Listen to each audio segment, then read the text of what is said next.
The blue fender caught their reflections. The violet daisy burned like a small star. Nora lifted the hex nut, breath shaking. "Micah, will you?"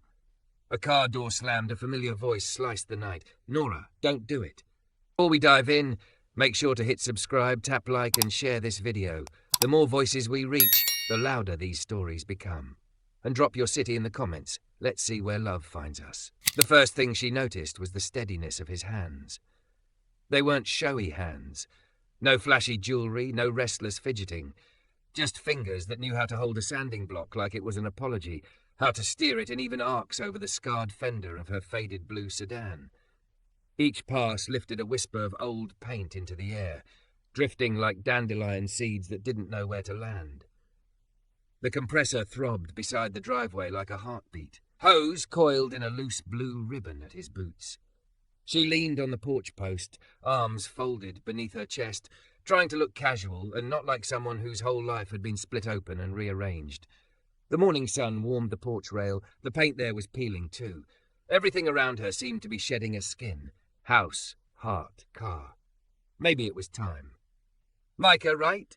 she asked, even though she'd already said his name twice and he'd smiled both times, that level. Polite smile that lives somewhere between kindness and professionalism. "Yeah," he said, lifting his mask to his hairline. He was taller up close than he'd looked in the photos her neighbour sent. Brown skin glowing with a thin sheen of summer, forearms flecked with pale dust, a small paint chip caught in his curls like a snowflake that hadn't decided whether to melt. "You must be Nora." "That's me." She didn't offer a hand. Too many times in the last year she'd offered something and not gotten it back. He ran a palm along the sanded metal, feeling for the tiniest catches. "You got lucky," he said softly. "The dent never creased the body line. We can make it disappear." Disappear. The word made her dizzy. People talked about grief like a storm, but for Nora it was a stain. It didn't roar. It clung, and it didn't disappear. Not from photos, not from the corner of the closet where his boots still sat, not from the way their daughter's laughter altered mid-air into a question she didn't know how to answer. From inside the house, Isla shouted, "Mom, where's my purple chalk?" and then barreled out with a plastic bin, leaving the screen door to slap shut in quick apologies. She skidded to a stop, brown curls wild around her face, eyes going wide at the stranger in the driveway. "That's Micah," Nora said. "He's going to make the car pretty again." Isla studied him like an airport security scanner. "Hi," she said finally. "I'm 8. "Hi, 8, Micah said. "I'm Micah. I brought ear protection if the compressor gets annoying." "It's already annoying," Isla said, and then whispered too loudly, "Is he a painter like on TikTok?" "Kind of," he said, amused. "Less dancing." Nora's phone buzzed. A message from Tasha, the neighbour who had given her Micah's number. "Everything good? You like him?" Nora typed, "Then, what's a—" Her thumb auto-completed the rest. "Rice." She backspaced, cheeks heating. She tried again. "What's your plan?" she sent, meaning both Micah's plan for the car and her own plan for surviving this morning without picking a fight with her past. Micah wiped a small circle of clean metal with a rag and stood. "Okay, I'll feather this, shoot primer, block it smooth, then base coat and clear. The sun angle's decent." He glanced at the sycamore shading the driveway. "Might have to tent the side when the breeze picks up." "I have a tarp," Nora said too quickly, as if preparedness could be a personality. "And lemonade," she added, because hospitality used to feel easy before her life became a list of things she didn't ask for. He smiled that steady smile again. "Lemonade sounds dangerous." "Dangerous?" "Add sugar and conversation to a job and you forget time," he said. "Then I'm here at sunset pretending the mosquitoes are friends." "Don't," Isla advised, solemn. "Mosquitoes are liars." They laughed, and in the small echo of it, Nora heard something she hadn't in a while. A note of normal. It made her throat tight. She retreated to the kitchen, squeezed lemons she'd meant to use days ago, and listened to the familiar thrum ramp up outside. The compressor's pulse folded into the rhythm of a house that had learned to be too quiet. She wasn't flirting with him. She knew that. She wasn't ready for flirting. She just needed something made right in the world. Some edge softened, some ugly patched. You couldn't repaint a year, but you could repaint a car. When she brought the lemonade out, Micah had masked a clean halo around the repair. Grey primer bloomed over the bare metal, satin smooth and wet. He worked with a patience that felt like a sermon. Measure, steady, breathe. The gun in his hand gave a soft hiss song, a lullaby for broken things. He didn't rush. He didn't perform. He just tended. Nora set the glasses on the porch step. "How'd you learn to do this?" "My uncle's shop," he said, checking the surface from 2 angles, the way you study a face for truth. Started sweeping floors. Stayed long enough to fall in love with what my hands could fix. He looked at her car like it was a person, not a problem. "I like bringing colour back." "Me too," Nora said, and it surprised her that she meant it. She had chosen black clothes, beige rooms, no lipstick. As if brightness might betray something sacred. As if looking alive would look like forgetting. But colour wasn't betrayal. It was a promise that she could still recognise herself. Isla planted chalk daisies on the sidewalk, narrating each in a whisper. "This one's Dad's favourite colour," Nora heard her say to no one, to everyone. Violet, the shade of the cheap tie he wore to their first mortgage meeting, a tie he'd called Courage Purple. Nora folded her arms a little tighter. Micah glanced at the chalk, then at Nora. Not pity. She couldn't stand pity. Just noticing and leaving the noticing where it belonged. He fitted fresh paper to his sanding block. "Do you want to see?" he asked. "Sometimes people like to feel the line disappear. Sometimes they don't." "I'll watch," she said. But then, when he drew his fingertips across the primer-slicked edge, she wanted to know. She reached out. Their hands didn't touch, but they learned something about each other anyway. That he would make space if she needed it. That she would come closer if she dared. Her fingers found the place where dent became curve again, a little miracle under skin. She breathed out, a sound she didn't know she'd held. "You do good work," she said. "Your car does," he said. It remembered its shape. I just reminded it. The breeze picked up as he'd predicted, shivering the masking paper. Micah anchored the edges with gentle tape and looked at the sky. 10 minutes, he said. "Base coat's mixed. You good if I turn the compressor a notch louder?" Nora nodded. The machine hummed into a higher register, like a choir finding its second note. Isla slapped a mosquito on her shin and demanded a Band-Aid with cartoon bears. Nora went inside for the emergency kit, and when she returned, Micah was spraying colour. It came out in a soft fan, not blue. Not yet, more like the idea of blue. He moved in slow, overlapping passes, the way you tell a story you want someone to trust. The old paint and the new paint met, argued, forgave, became one. It felt indecent, how intimate it was to watch. She thought of the first time she'd watched her husband tie a tie in their mirror, his brow furrowing, his lips between his teeth, the little tug he did to seat the knot. She thought of the last time she'd watched him do anything.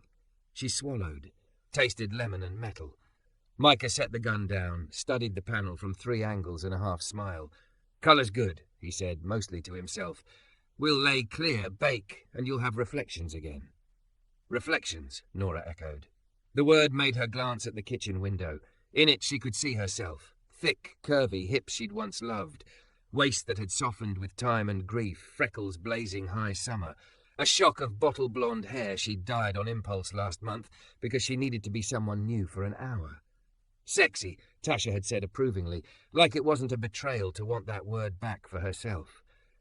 In the window she looked like a woman who might learn to ask for things again. Her phone buzzed. Tasha again. "Girl who asked his price or are we going to adopt him?" Nora huffed a laugh and typed, "Be nice." Then, before she could overthink, she walked to the edge of the driveway and said, "Micah." He turned, visor up, eyes warm. "Ma'am?" "Don't ma'am me," she said, and he smiled. "What's your price?" She felt the words tumble out too fast and tried again, softer.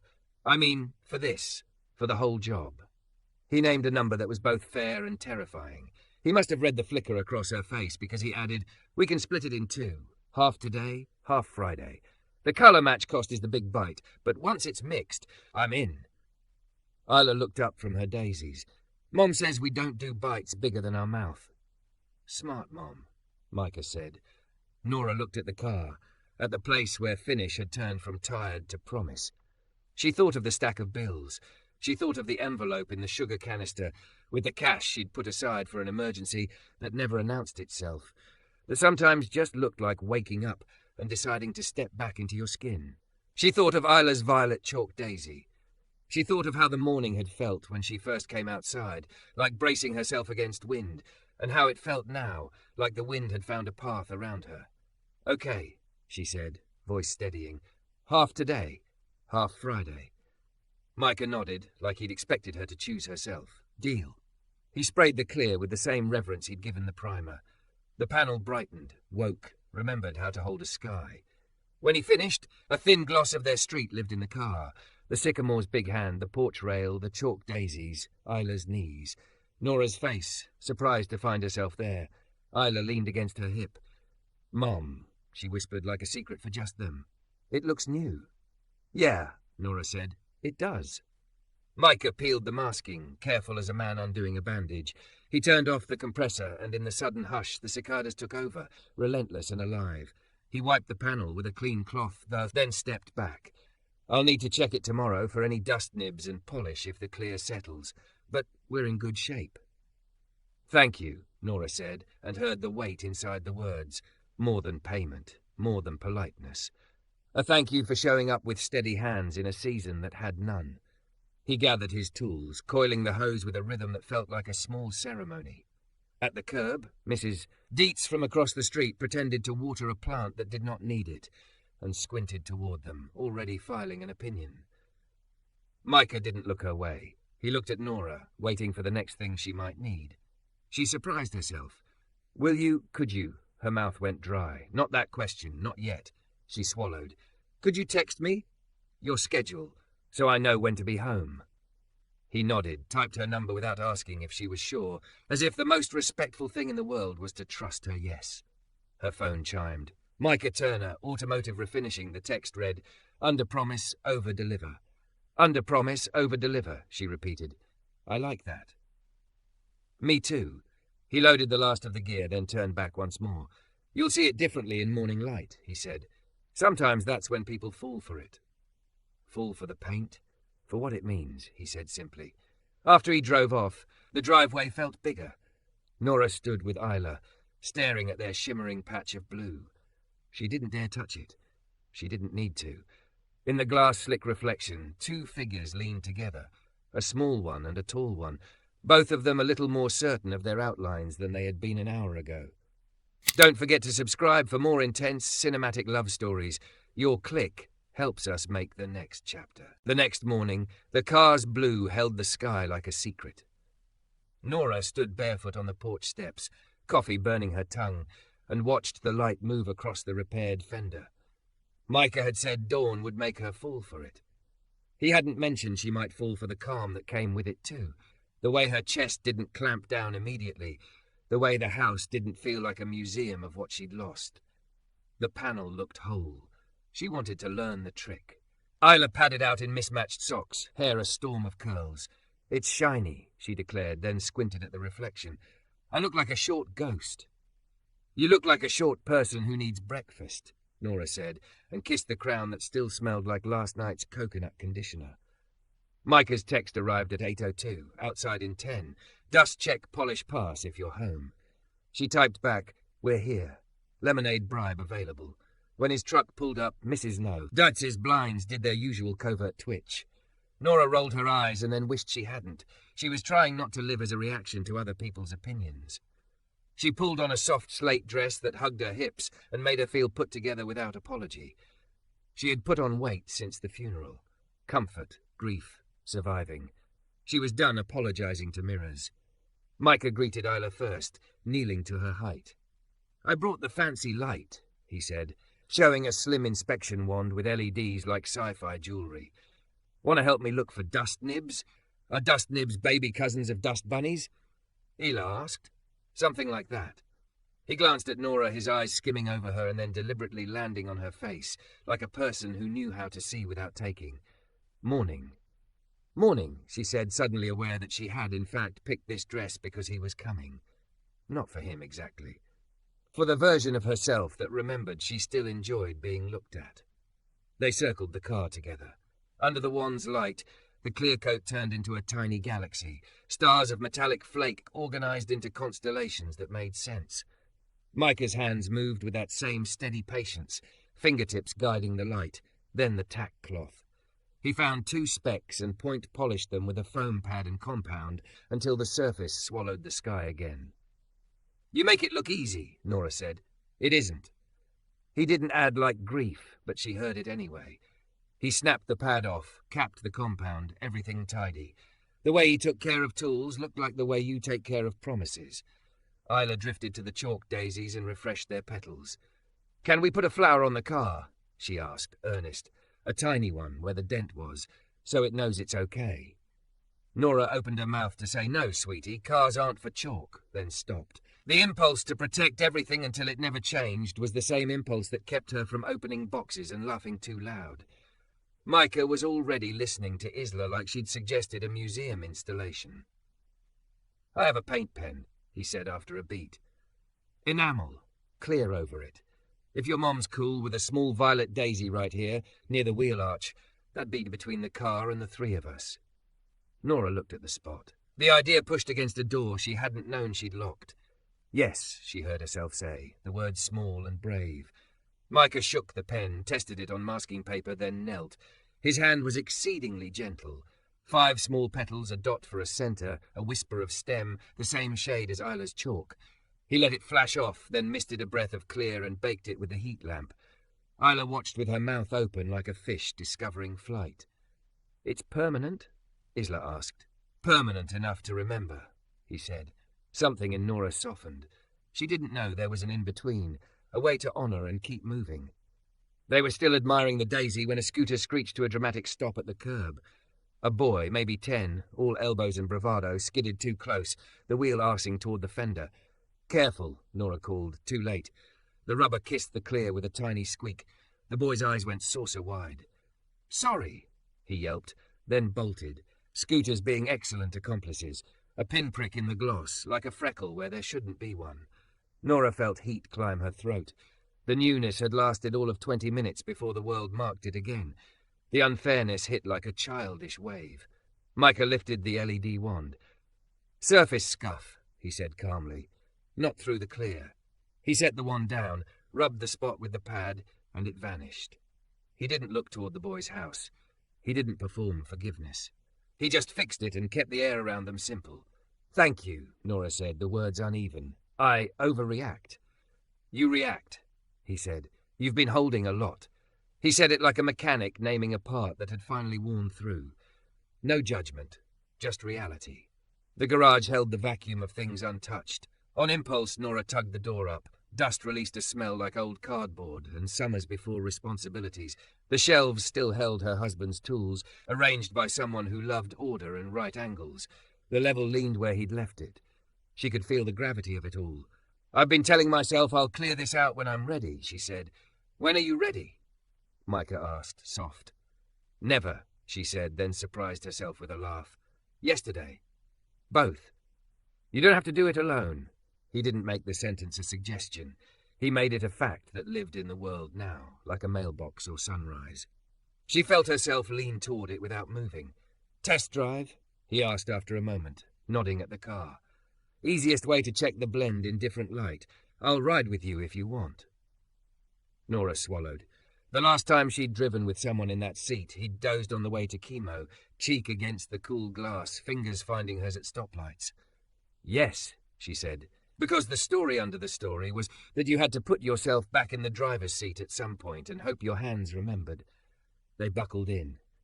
Micah kept his hands in his lap, knees turned slightly toward the door, a posture that said, "I'm here, and also I will give you every inch of space you ask for." She eased out, the tires making that hollow sound tires make when they cross the threshold from driveway to street. A little passage right. They drove past the sycamore, past Mrs. Dietz pretending not to look, past the corner where the hardware store cat sunbathed. Micah guided her to the old industrial park where the buildings had long since traded machine parts for yoga studios and a bakery that put rose petals on croissants. The roads there bordered blank brick walls that were perfect for evaluating paint. The textures of the world wouldn't interfere. "Good blend," he said, mostly to himself, checking angles. No edge, no tell. Nora watched his profile in the side window. He had the kind of face that relaxed into listening, She wanted to ask him 500 things that were not about cars. She went with the one that didn't feel like trespassing. "How'd you get so measured?" she asked. He considered. "I used to rush. My brother and I, he was louder, faster. When he died, rushing felt like a betrayal. My uncle taught me the difference between slow and steady. Steady isn't the absence of speed, it's the presence of attention."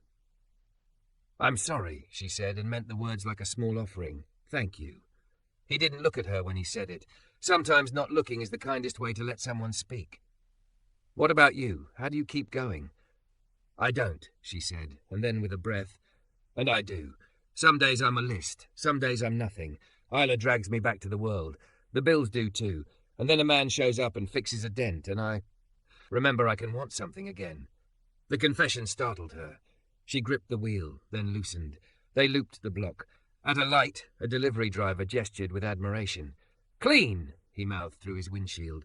Nora smiled back, a small not-for-show smile. "You hungry?"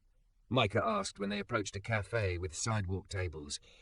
"We can check the colour shift under a striped awning and pretend it's for science." "Science," she said gravely.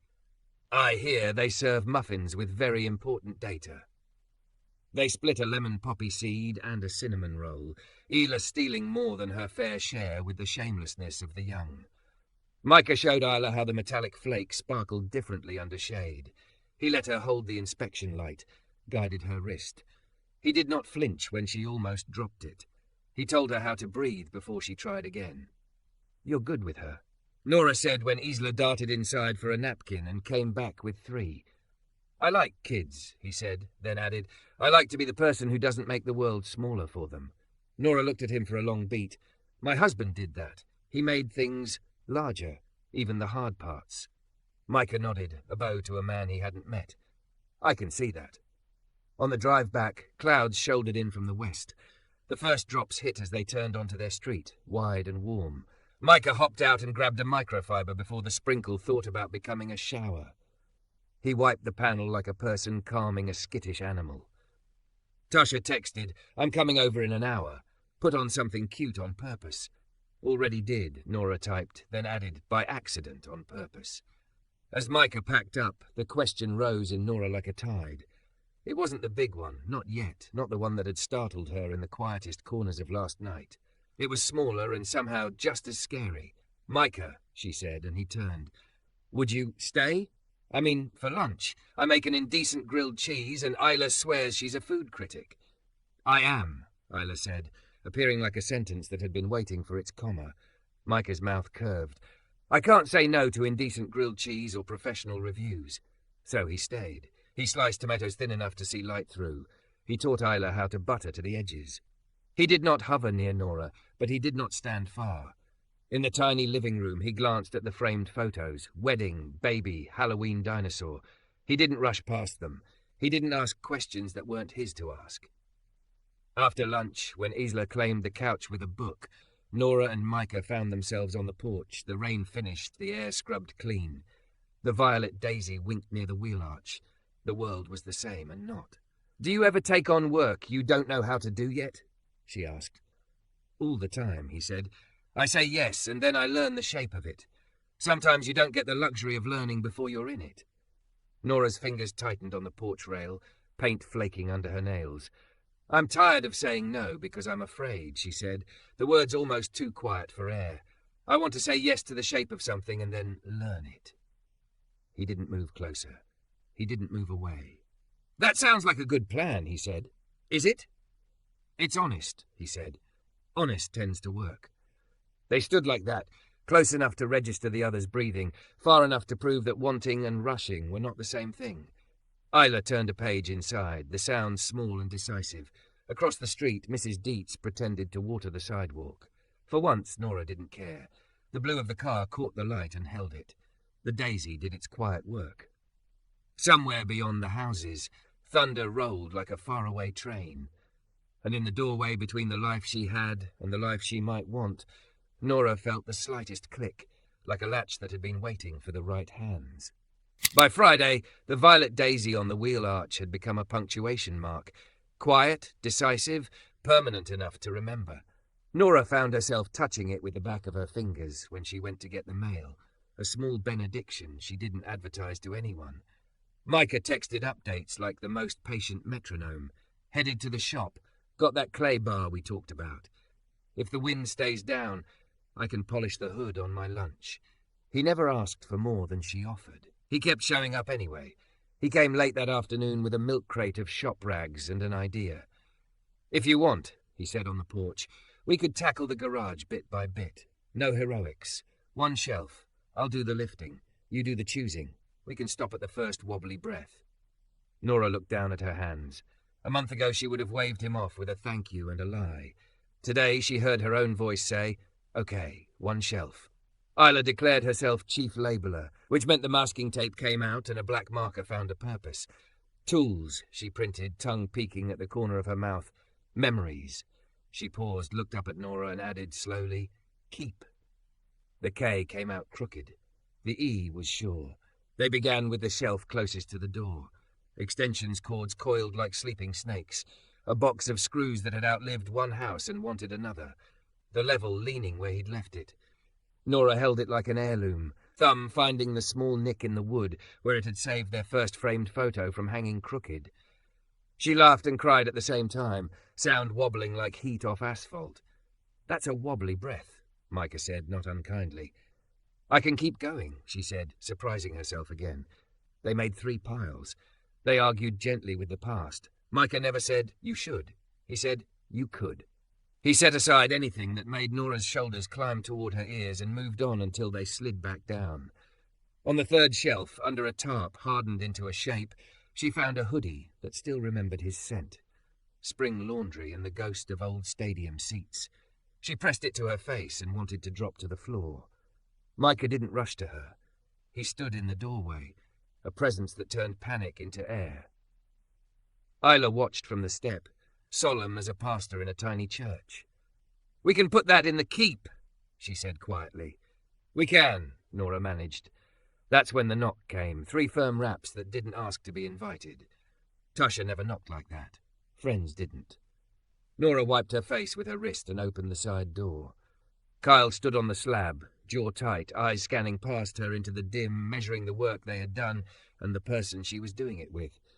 He'd been her husband's friend since high school, the one who showed up to move couches and fix faucets and stay late at the hospital. Since the funeral, he'd shown up with casseroles and opinions. Today, he'd brought both. "Hey," he said, but it wasn't a greeting. "Mrs. Dietz called me," he added, as if that explained everything, as if the neighborhood watch now extended to her heart. Micah straightened, rag in one hand, expression neutral. "Afternoon," he said. Kyle didn't nod. "So this is the guy? The paint guy?" He said it like a lesser word for man. Nora felt heat crawl up her neck. "He has a name," she said. "Micah." "Right," Kyle said. He looked at the violet daisy and let his mouth twitch into something that wasn't a smile. "Cute. Look, Nor, I get that life goes on. I do, but it's been..." He didn't finish the sentence, the timeline a weapon he wasn't quite sure how to hold. "It's been exactly as long as it has," Nora said, surprising both of them with the steadiness. "And I'm exactly as ready as I am." Kyle's gaze flicked to Micah again, sliding up and down like measuring a board he already intended to cut short. "You painted her car and now you're cleaning out the garage? That what this is?" Micah set the rag in the crate with the care he gave every small thing. "I was invited to move boxes," he said, no apology in it, no challenge either. "Invited," Kyle repeated. "By who and for what? You barely know him, Nora. He stopped himself, found a softer word that still cut. "Temporary." Isla stepped forward before Nora could. "He made a daisy for Dad," she said, chin up. "He didn't make it for you." The silence that followed folded time. The garage shrank and expanded all at once. Kyle looked at the child he'd taught to ride a scooter, and then at Nora like maybe he'd ridden too far past the line. "I'm trying to look out for you," he said, quieter. "That's all." "Then look," Nora said. "Don't assume." Her hands were steady now, palms open. "I'm not auditioning replacements. I'm learning how to breathe in the world I have. Micah helps me breathe. That's it. That's everything." Kyle looked at Micah again, and in that look lived a genealogy of men who had decided what was and wasn't safe for a woman's heart without asking her what she knew about her own lungs. Micah didn't step forward, he didn't step back. "I can give you two some space," he said simply, and set the milk crate by the door as if returning something he'd borrowed. Kyle gave a tight nod, like a man winning a point no one had kept score for. That'd be good. Nora's stomach flipped with anger and some stranger emotion that might have been shame if she'd let it. "No," she said to Micah instead. "Stay." Micah read the place she was speaking from and the place she was speaking to. "I'll be next door at the truck," he said. "You holler if you need me." He slid out onto the driveway and let the door drift most of the way shut, the hinge catching before it could pretend to be final. Kyle sighed like the weight he carried was heavier than anyone else's. "I miss him too," he said. "Then honor him by trusting the person he trusted," Nora said. Her voice surprised her again, richer than it had been before grief stripped it. "I'm going to be okay. Not because someone tells me to be, because I am choosing what helps." The sky had been crawling towards storm all day, clouds with bellyfuls of what they hadn't yet decided to drop. The first thunder grumble rolled right then, low like a train that might pass or might pull into the station. Kyle rubbed the back of his neck. "I should go," he said. "You should," Nora agreed. "And when you come back, bring your willingness to believe I know what I'm doing." He looked like he might argue. He didn't. He nodded once and left. The door finally doing the thing doors do. The rain arrived in a sudden sheet, wind pushing it sideways so it needled under the garage overhang. The cardboard on the bottom shelf darkened in a racing line. No, Nora said, leaping forward. "Not these. Baby books, letters, a shoebox of ticket stubs. Grief had edges you could avoid if you wanted to. Water did not." Before she could call for Micah, he was there again, as if the storm had conjured him. He slid a plastic tote under the shelf like a catcher's mitt, lifted two boxes in one arm, and kicked the doorstop into place with his boot. "We need height," he said, breath steady. "Top shelf dry?" "Dry," Nora said, already moving. "Isla, towels!" Isla flew, bare feet skidding. Micah positioned the shop rags like sandbags, caught the rain where it tried to run, redirected it to the concrete. He worked the way he painted, measured, non-dramatic, the calm that lets other people have their feelings. Nora's dress clung to her hips, rain turning the cotton dark and honest. She didn't care. She had a box of letters in her arms and a man at her shoulder and a child narrating like a commentator at the world's kindest sports event. "We're doing it," Isla said. "We're doing it. We're doing it." They did it. The bottom shelf emptied. The water denied its easy path, hunched in the doorway, confused and sulking. The storm spent itself in under 15 minutes, the way some fights do when nobody feeds them. After, the air smelled like hot earth, remembering it used to be mud. Nora leaned against the workbench, hair stuck to her cheek, chest heaving. She laughed out a sound that wasn't pretty but was real. "Okay," she said, and for the first time in months the word didn't mean barely surviving. It meant exactly this. "We're here." Micah handed her a rag for her face, another for her hands. He could have said, "I told you I'd help." He could have said nothing. He went with, "Let's get the fans on this floor so it doesn't start something it can't finish." They set a box fan in the doorway and another on a stool. The whir filled the garage with a white noise that felt like a reset. Isla sat on the step and, without asking, leaned into Micah's side. He didn't scoop her up or freeze. He let her lean, adjusted just enough to make the angle comfortable, and kept his eyes on the floor they were drying. Like some kinds of care were only visible if you didn't stare at them head-on. When Isla drifted off later, book sliding to her lap, Nora and Micah carried her to the couch. She settled there, ship on a safe sea. The house felt like a creature that had been startled and then remembered it knew every room. On the porch, the world was rinsed. The repaired panel on the car held the sunset like a story you wanted to hear twice. The violet daisy at the wheel arch was brighter for the water. Nora stood with one hand on the rail and the other suspended, as if she might reach for something if she could name it. "Thank you," she said finally, and the words were not small, "for not leaving me alone in that storm." Micah looked at her, not at the dress that clung, not at the curve of her hip framed by damp fabric. He looked at the place where her throat met her collarbone, the place where truth goes when it needs a place to land. "You're not alone," he said. Not a promise he couldn't keep. a fact he was enacting. She turned toward him then, water tracking her temple like a line a mapmaker had been careful about. "I don't know how to do this," she said. "Any of it. I don't know how to be the woman who asks for what she wants without thinking she's betraying what she loved." He didn't flinch from the weight of that. "Maybe you don't have to know," he said. "Maybe you just ask, and then we figure out how to carry the answer without dropping the past." "We," she repeated, tasting the pronoun. "I like that word." "Me too." She stepped closer. He didn't move to meet her. He let the air decide. The space between them buzzed like a live wire you could handle if you were careful. She reached up and, very gently, pressed her palm against his chest, where his shirt stuck from the rain. His heartbeat found her hand like a shy animal exiting brush. Steady, not slow, alive. "Stay for dinner," she said, voice low, unapologetic. "No casseroles, something indecent. We'll eat it on the floor and make a mess and not apologize to Mrs. Dietz." He smiled, something like relief and something like heat in it. "Yes," he said, and the word didn't rush a single thing. It just joined the other small yeses and made a path. Inside, the fan hummed and the house held them. Outside, the car's blue gathered the last light. Somewhere in the neighborhood, a wind chime collected the storm's echo and turned it musical. On the porch, in the space between a life ending and another beginning, a woman decided to choose what helped, and a man decided to stay steady while she did.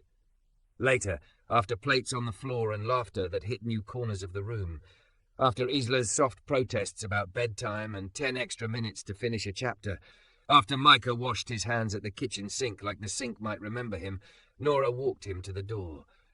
The night rested on their shoulders like a shawl that fit too. "I don't know what to call this," she said, a breath before courage. "I don't have a name." "Neither do I," he said. "We can paint one." The way he said it made her body remember desire and her grief remember it was not the only story. She didn't say the big question. Not yet. But she heard it arrive in the house and take a seat, patient as a relative who had driven a long way to meet everyone properly. In the driveway under the porch light that turned the world golden at the edges, the violet daisy winked. The car was new where it needed to be new and old, where it was still allowed to be old. Nora stood there after Micah's taillights turned the corner, palm finally resting on the repaired curve like a prayer she'd invented herself. She could feel the words forming, a shape in her mouth she would try on when the morning asked for honesty again. By late October, the sycamore out front let go of its leaves like envelopes already addressed. The garage smelled like cedar and clean cardboard.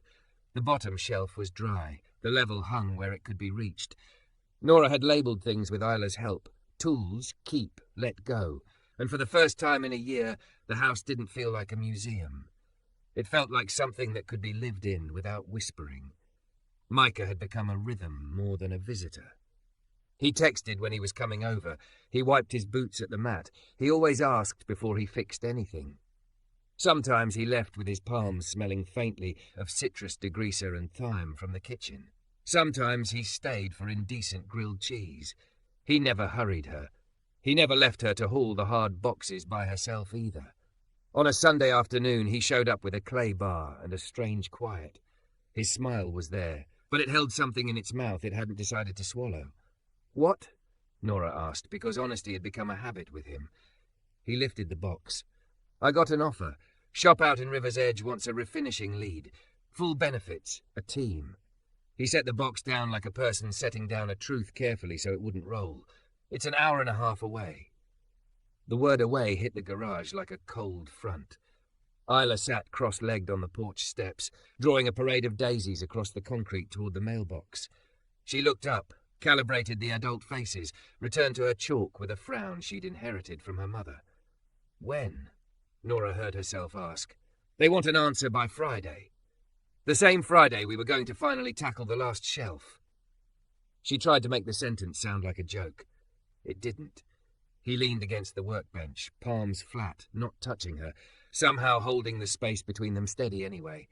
"It's a good offer," he said. "It would be smart. I could take it and come back on weekends until it makes sense not to."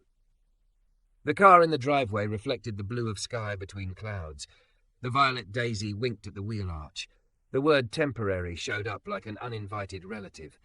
Nora swallowed. She had promised herself she would not live as a reaction to fear, but fear had good timing. "Do you want it?" she asked. "I want to be where I'm useful," he said, "where I'm asked for." The last two words lit up inside her like a bulb that made shadows honest.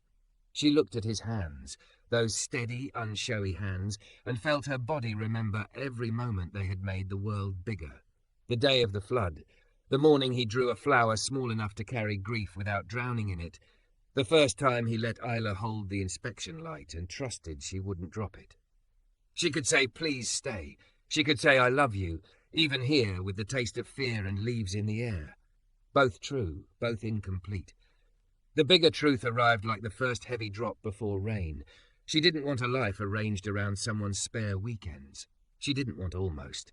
She wanted to choose the shape and then learn it together. "Okay," she said, though nothing about it felt okay yet. "Let me think." He nodded and did the kindest thing he could do.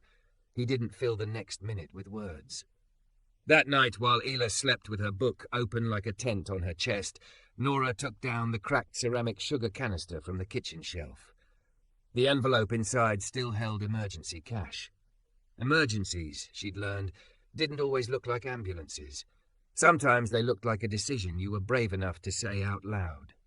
She added a tiny hex nut she'd found at the back of the workbench, a small silver circle that had once held something together. She closed her hand around both. On Tuesday, Tasha came by with oversweet tea and opinions. "If you want him, say so," she said, eyes softening when Nora flinched. "It's not betrayal to want a life. It's disrespect to the love you had to pretend you don't." Kyle came Wednesday, hat in hand, contrition scuffing his shoes. "I was out of line," he said before she could make him say it. "I'm sorry, I miss him, I hate change, I handled it like an idiot." "You did," Nora agreed, and because grief had made her allergic to polite lies, she hugged him anyway. "Your family learn me while I learn me." "I can do that," he said, and for once he didn't try to fix anything. By Thursday, the air snapped clean.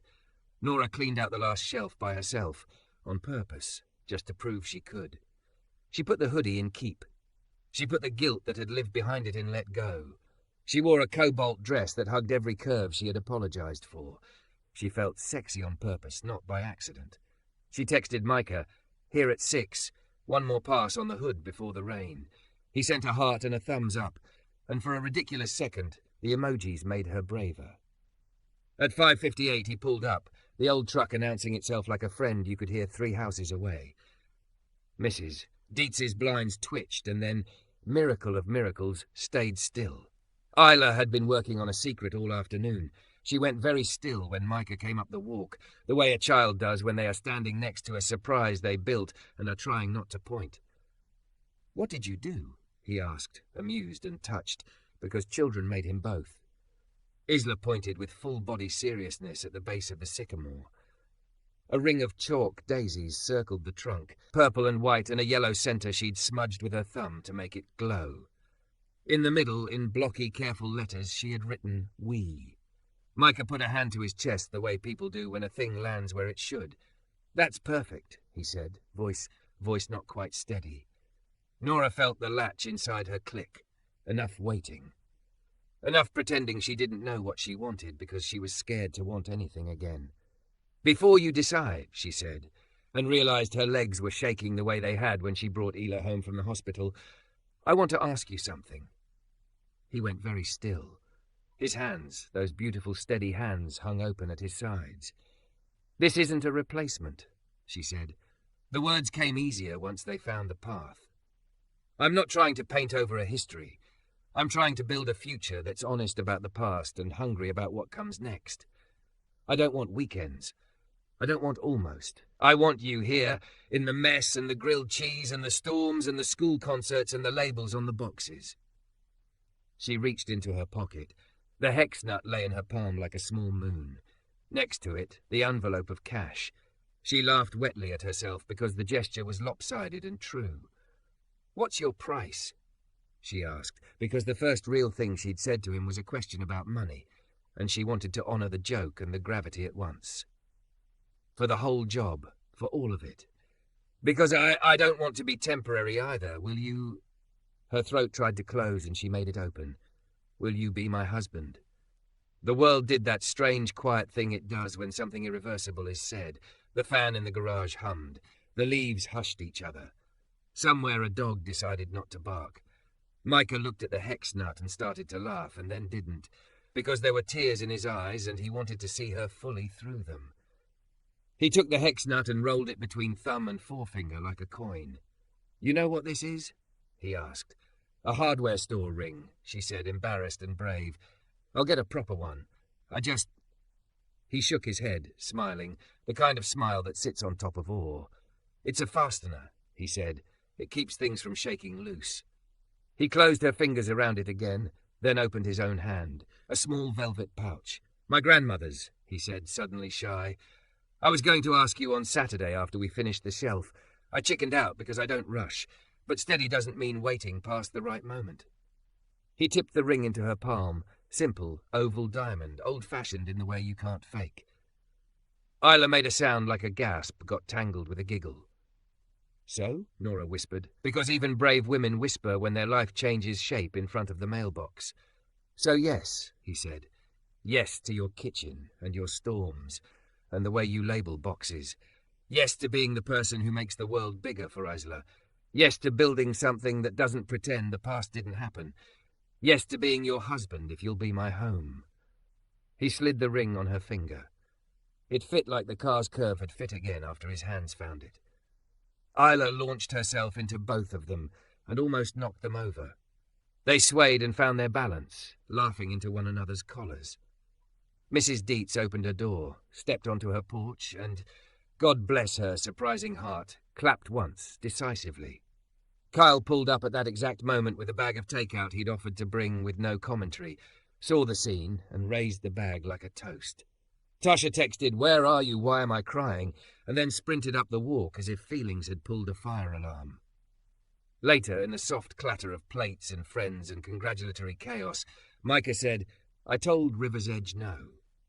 He kissed Nora's temple once, not for show. "I want to be where I'm asked for." "You are," she said, sure in a way she hadn't been sure of anything for a long time. They stepped outside when the house got too loud. The car's blue held the porch light like honey. The violet daisy gleamed at the wheel arch, permanent enough to remember. Nora lifted her hand and watched the ring catch a star that might have been a street lamp. She thought of every time she'd watched something repaired and realized it wasn't about pretending the damage had never happened. It was about honoring the join.